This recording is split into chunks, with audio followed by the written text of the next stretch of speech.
Do's don'ts for baby boomers from a leading financial firm on maximizing your income in retirement. That's right, free. This free book reveals little-known secrets about annuity strategies in simple to understand terms that will help you make the right.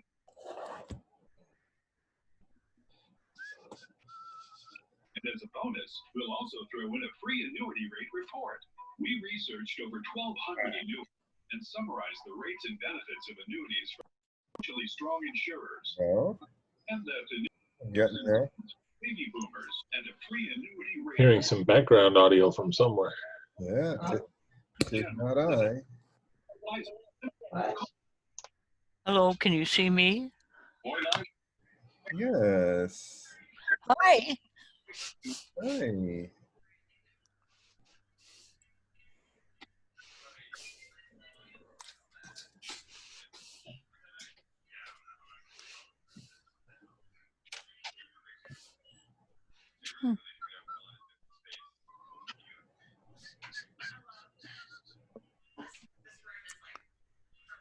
So it's just the three of us right now? Oh, it should be streaming. I'm just getting this together. Uh-huh.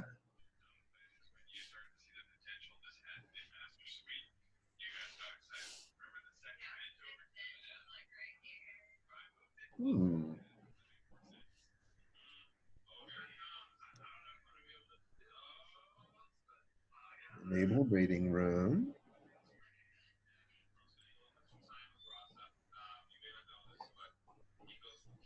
Chat. Huh. Just looking at the streaming here. Still figuring out the technology on these Yeah. things. I'm telling you. It's fun. Yeah. I love technology. I teach a quilting class via Zoom. Yeah. Yeah, it's so much fun. That is a good thing. Mm-hmm. And get going because there's a lot of stuff that I wanted to talk to you guys about today. You know, hi, as always. I'm Steve Barnes. I'm going to leave you guys unmuted for a bit. If it gets too noisy, then I'll mute you, but otherwise, no. I'm going to let us have an opportunity to interact with each other a bit here. This is, I'm seeing chat things here. Please feel free to send me chat messages or whatever. This is kind of an amazing moment. Let me introduce myself first, please. My name is Stephen Barnes. I'm your host today. I'm the co-creator of the Warrior's Journey class, the creator of Life Writing, created the Afrofuturism webinars and the Black Horror webinars and things like that. And I've been a novelist and television writer and martial artist and teacher for a long time. And one of the most important things that I wanted to talk about today was a very specific threshold that's been crossed. Let's see, now 2020. In about 1985, just about 1985, my first solo novel came out. It was called Street Lethal. And as a matter of fact, let me get something to illustrate what I'm about to say.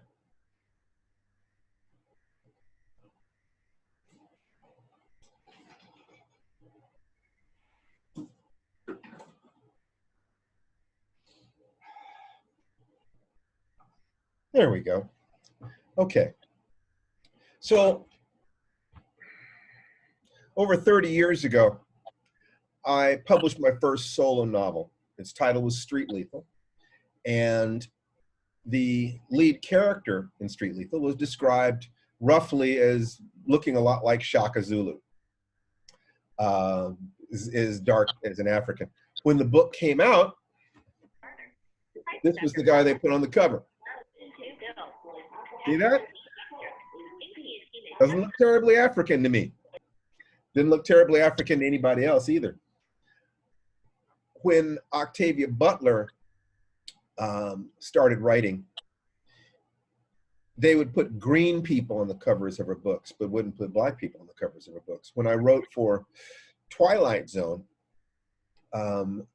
I wrote about a street gang, and or actually that wasn't for Twilight Zone. That was for Outer Limits. I wrote about a street gang that hijacked a truck, a convoy within which was pieces of the Roswell UFO crash.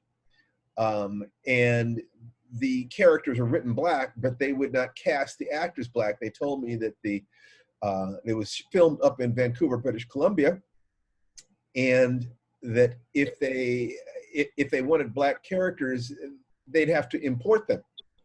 There weren't enough black people in Canada. I saw the writing on the wall, and I saw that what it was that I was trying to create was not going to be embraced. And I had a question to ask myself. Well, what do I feel about this? What do I do? When I took a look at the graph lines of social change, I determined that it might take a generation,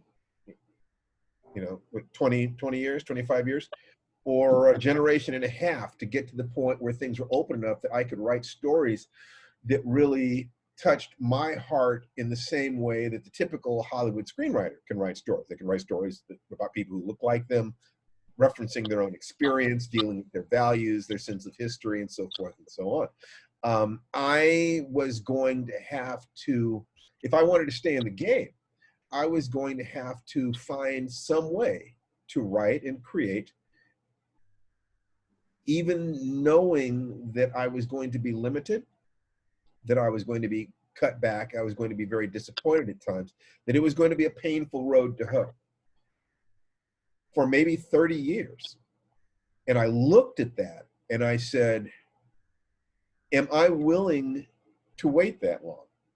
Can I wait that long? Is it even possible to keep your heart alive long enough to see something like that succeed? I mean, and by the time it happens, will there be enough of me left to be able to enjoy it? These are very serious questions, because I was talking about investing a very serious chunk of my life without being able to get the kinds of rewards that I felt. I mean, I don't know for sure. I felt that I would have been able to receive had I not had this particular issue to overcome.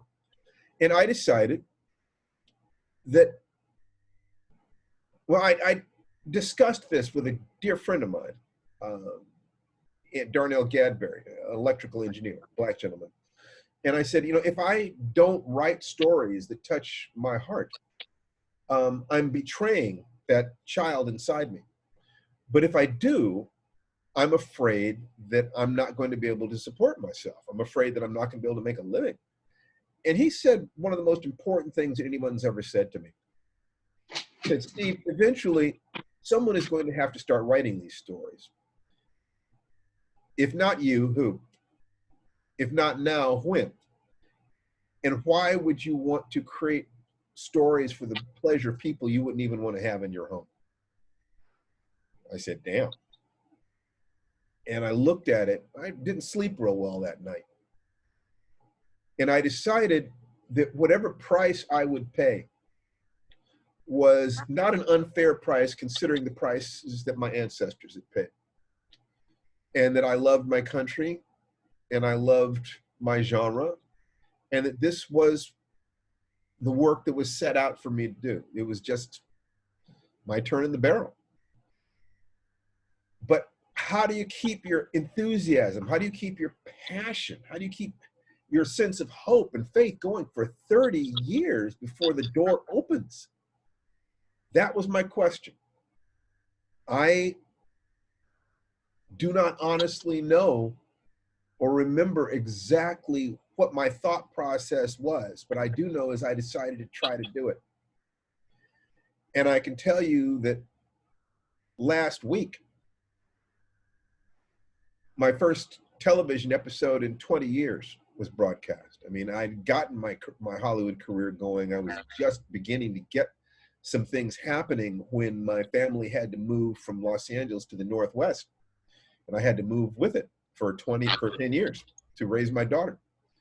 And that disrupted my career. Got back down here, found out that in the time I'd been gone, the structure of Hollywood had changed, and they didn't hire freelancers anymore. It was all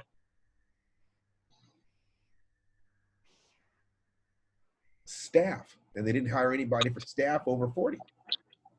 So once again, I'm screwed. Ageism, sexism, you know, racism, all those things hit you, and you make your moves. Well, last week, despite all those things, I got my piece back on the board, and we have an opportunity to play. We'll see how far I can go. I don't know. We'll see what I can accomplish, but I'm seeing other people accomplishing things, and it feels to me that it was not a bad gamble. And at the very least, I created bridges for other people to cross. But of course, I want to cross it. You know, I want to be able to do it. But that question that hit me was, how did I know? I mean, that was just looking at trend lines. How did I know it would take this long? And how did I survive? How did I keep my heart alive? And this is a question that I think comes to a lot of us as we move through life and are trying to accomplish goals that are larger than we see ourselves as being. And sometimes those things don't happen rapidly. Sometimes it takes 6 months, a year, 2 years, 3 years. Well, I just wanted to tell you that I had a goal that it took me 30 years to reach. It took me 17 years to earn my first black belt. So I guess I'm used to long-term plans. If I was to ask myself how I did this, how I managed to last this long, that these opportunities have come back around, because as we speak, we have 2 television series, a couple of movies, a couple of books, other things all happening at the same time. That door has opened. But if I had not kept going day after day through all of the discouragement, all the people who told me I was nuts just for believing I could do this, I wouldn't be at this moment. So it seems to me worthwhile to go back and take a look, because it's, in one sense, there's nothing special about me. Everything I did has to be the result of things that I learned and things that I opened within myself that are available to others. At least that's the way I look at it. If I was to go back to the beginning, I'd look at what was the, you know, if I think that part of what it is that helped me has been the martial arts training, something about the martial arts training, then I'd go back to what was the first moment when I realized that this was something I had to do. Not because I wanted to learn how to fight, but because I wanted to learn how to control my emotions in some particular way. I wanted to learn how to be a particular type of person. Well, it would go back to junior high school. And some of you may have heard this story before, but I'll tell it again. There was a bully in junior high school who plagued my life. His name was Rudy. And Rudy pulled a pair of brass knuckles out of me when I was in elementary school. Took my lunch money. I mean, that kind of kid.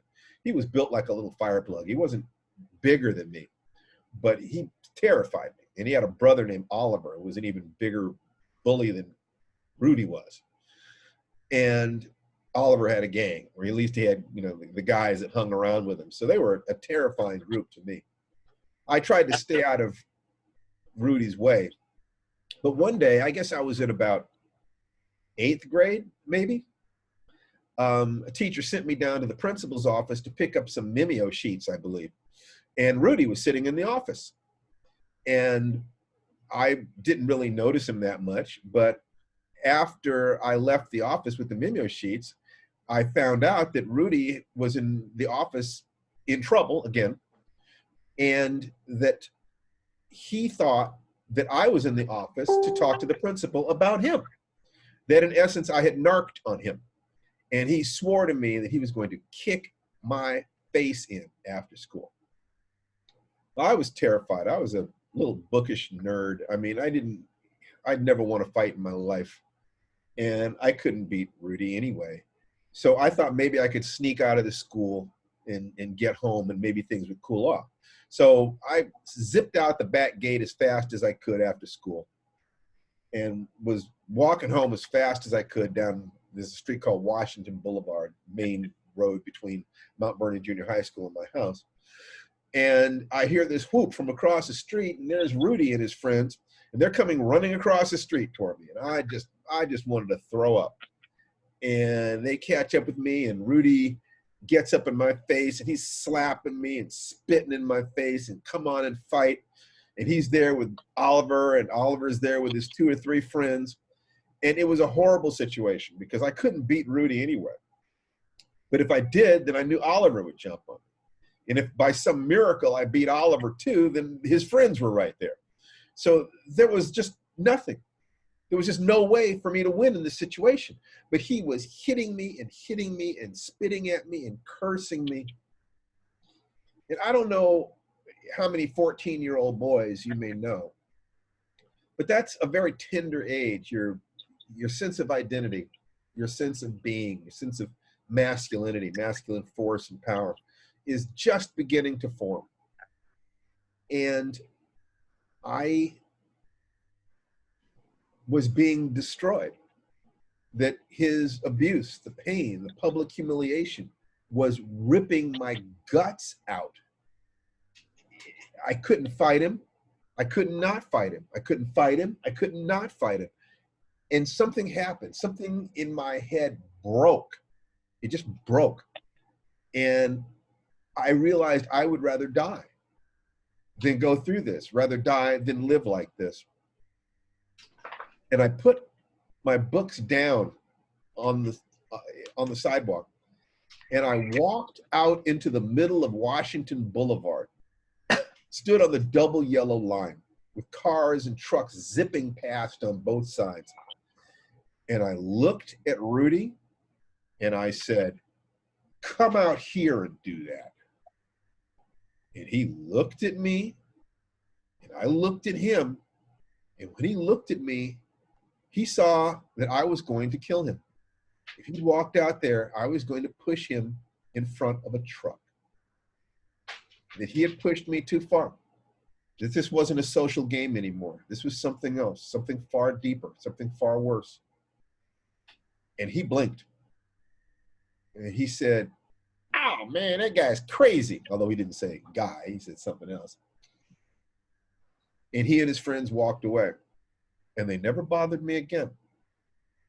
And the people in the cars and trucks were yelling at me and screaming at me to get out of the street. And I walked out, walked over to the sidewalk, picked up my books, and walked home, thinking to myself that something had happened, that I hadn't been a victim right there, that the bullies who had come after me earlier had come after me because they saw something weak. And then in that moment, they'd seen something very different. And I sensed that if I could find that place inside me, whatever it is that I had found in that moment, that I'd never have to be afraid of a bully again. And I spent my life after that. As soon as I got out of high school, I started studying martial arts and started that journey that I've been on for a very long time since then. And it's been, I was looking for that place, for there's that thing that is connected directly to your survival, where you're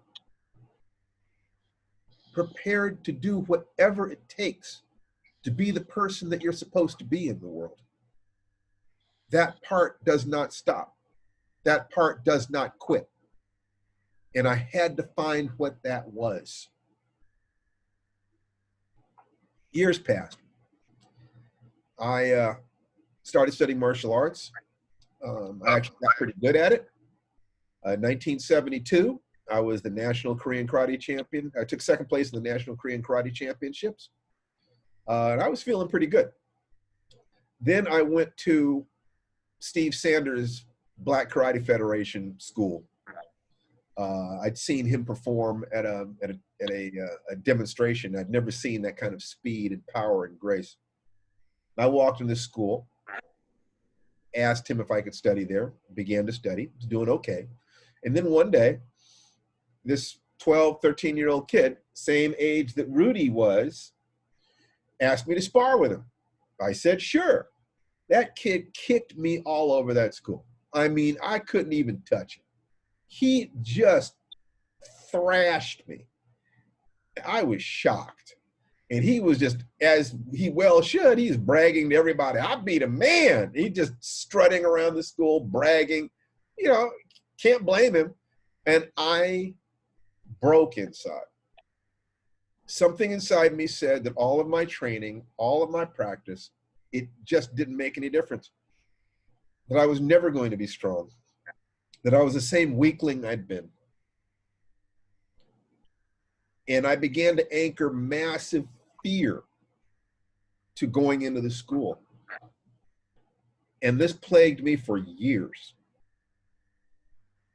I would drop out of a school until I started feeling vulnerable, at which point I'd start attending a school again until I started getting good enough to attract the attention of the upper belts, at which point I'd drop back out again.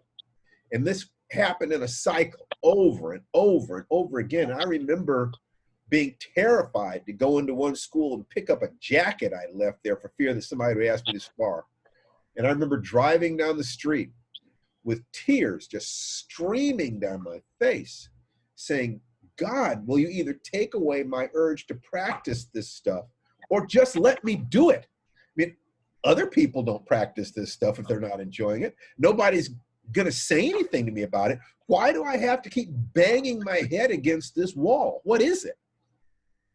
Some part of me, deep down inside, knew that if I did not finish this path, if I did not complete this cycle of my life, that I would be missing something that I desperately needed to survive.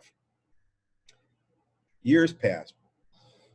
I asked martial arts instructors, yogis, hypnotists, therapists, gurus, coaches, can you help me with this fear that I'm feeling? And none of them could. They all just brushed me off. A lot of them didn't even understand what it was I was saying. You know, they'd say, have you read my book? There was no personal connection at all. Then one day, I'm with my brother-in-law, Patrick Young, and he was studying Shorei Shito karate under a gentleman named Terry Leteau up in Central California someplace. And Terry taught in his garage. He had a garage dojo. And Terry was a human wolf. I mean, he's one of these people who was made for classical martial arts. His body could perform those movements perfectly. He just did it, and he was just deadly. After the class was over, I asked the same question that I'd asked so many other people. I said, I have a problem. Can you help me with it? You know, I'm terrified of sparring. And I expected Terry to just either laugh at me or ignore me or say, I don't know what you're talking about. But instead of that, very calmly, he said, oh, your problem isn't fear. I said, it isn't? He said, no, your problem is lack of clarity. I said, lack of clarity? Is there a cure for that? He said, oh yeah, sure. You just visualize a glass tube filled with water, and there's glitter suspended in the water, and you wait for the glitter to settle to the bottom, and when it does, you see what you see. I said, what? He said, yeah. So I said, okay. So I went home, and for like a half hour every day for weeks, I would visualize a glass tube filled with water, and it was swirling, and all the glitter was suspended in it. And it took me about 6 weeks to get the water to calm down and for the glitter to settle to the bottom. And when it did, I saw something. It was like a flash of lightning. I saw that my problem had not been fear. My problem was that I thought the fear meant something. I thought that the fear meant that I couldn't or I shouldn't or I mustn't, or that I was weak, or that I was a coward. No, it just meant I was afraid. It meant that my body was trying to get ready to protect me by fighting or running away. That's all it meant. It was just energy in my body. But because I had labeled it, I turned it into something disastrous. I was guilty about my fear. And then I was worried about my guilt, about my fear. And then I was ashamed about being worried, about being guilty, about being afraid. In this infinitely regressive hall of mirrors of an effect, where instead of just having the primary emotion to deal with, fear, I was now dealing with guilt and worry and pain and shame and all that other stuff too, until I had no energy to deal with the primary emotion. That as soon as I was able to simply admit to myself, you're afraid, Steve, you're scared, I was able to just start looking at the primary emotion itself and say, how do I deal with this? It's enough of a challenge as it is. I didn't need to add all that other stuff. I was shocked with the power of that realization. And I went back and I asked Terry, where did you learn this? Where did you get this? And he told me about a gentleman named Harley Reagan, Swift Deer called him, who taught Native American spiritual practices and martial arts. And so I looked up Harley Reagan. I ended up going to a thing called the Warrior Retreat. It was a 10-day retreat in the Tehachapi Mountains. My brother-in-law, Pat, and I went there in the back of my pickup truck with a camper shell on it. And for 10 days, we studied these things. It was very interesting. But one of the things that was most interesting about it, besides Harley, was definitely one of my most fascinating characters in this life. I'll tell you about him some other time. There was a woman at this workshop named Dawn Callan. She was only about 4'10", 4'11", built, a little hourglass figure, cute little honey blonde. And she was teaching the women's track.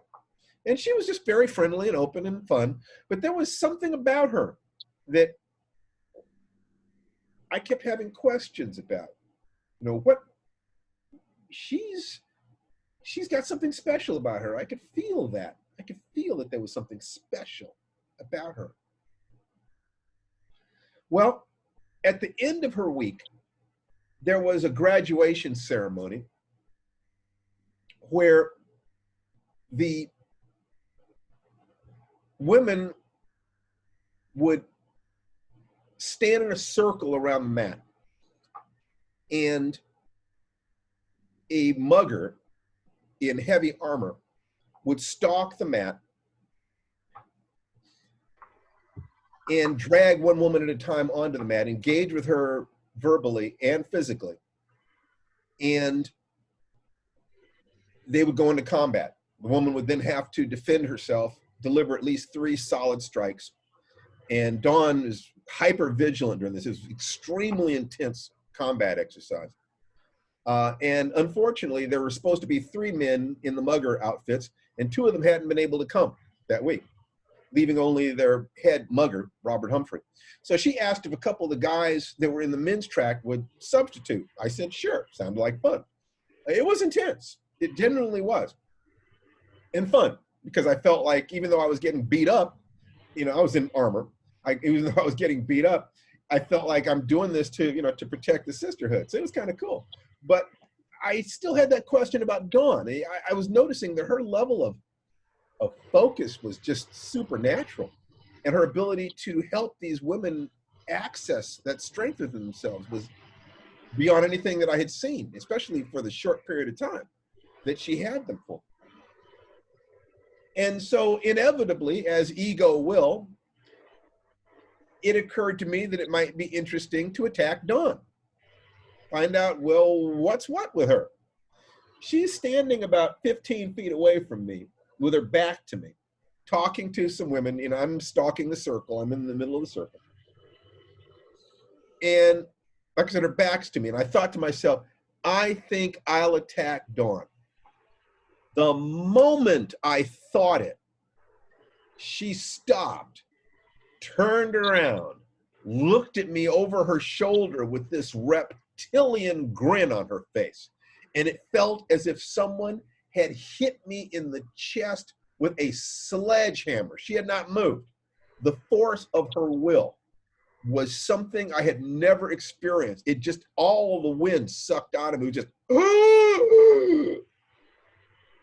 I did not know what in the hell had happened, but I knew I had to find out.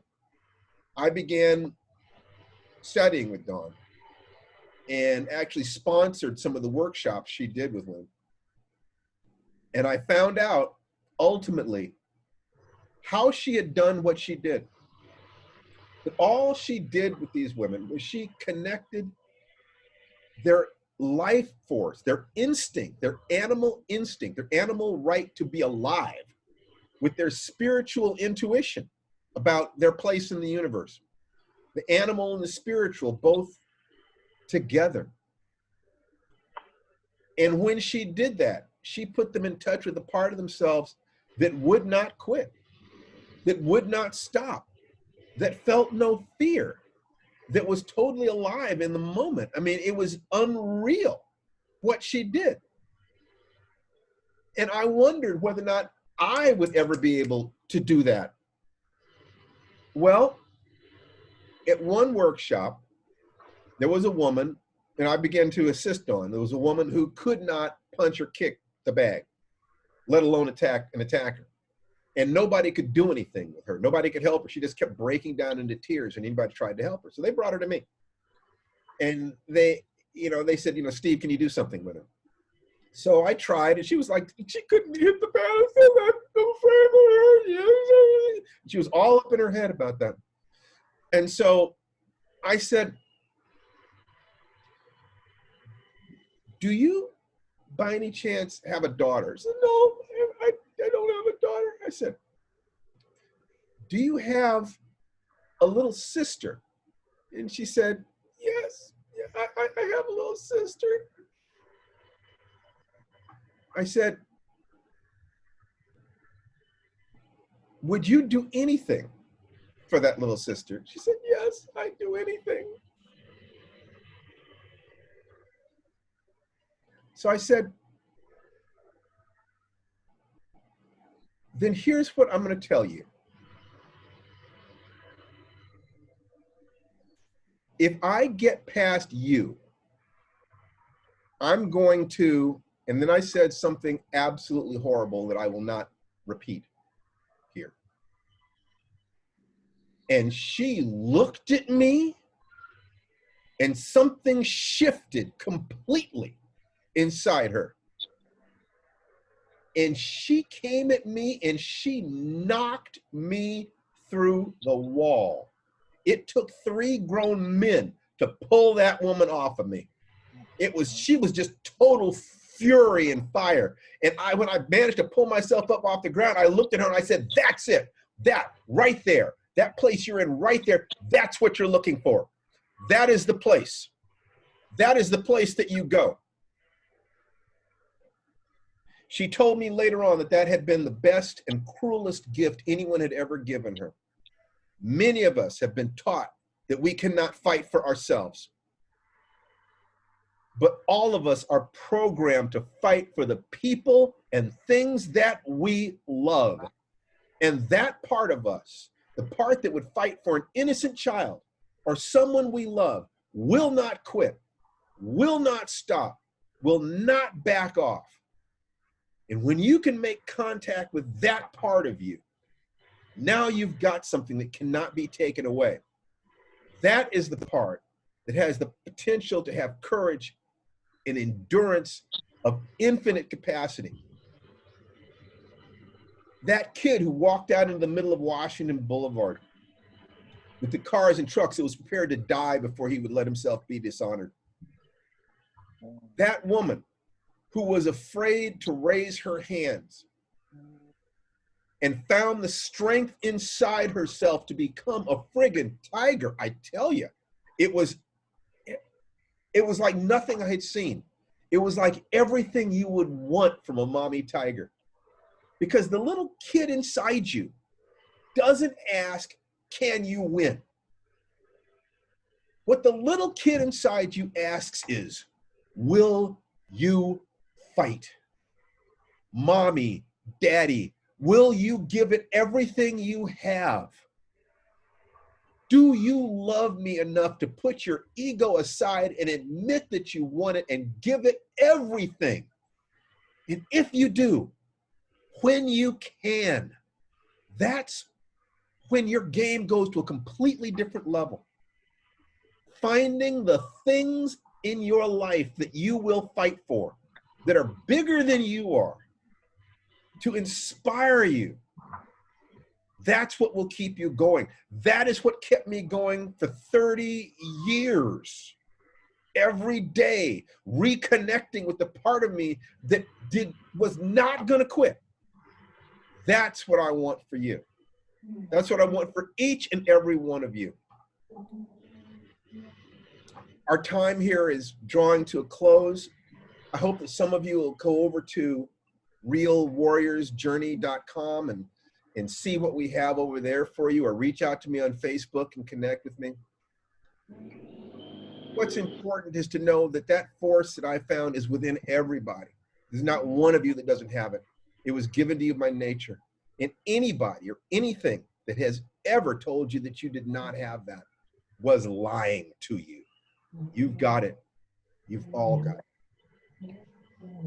it.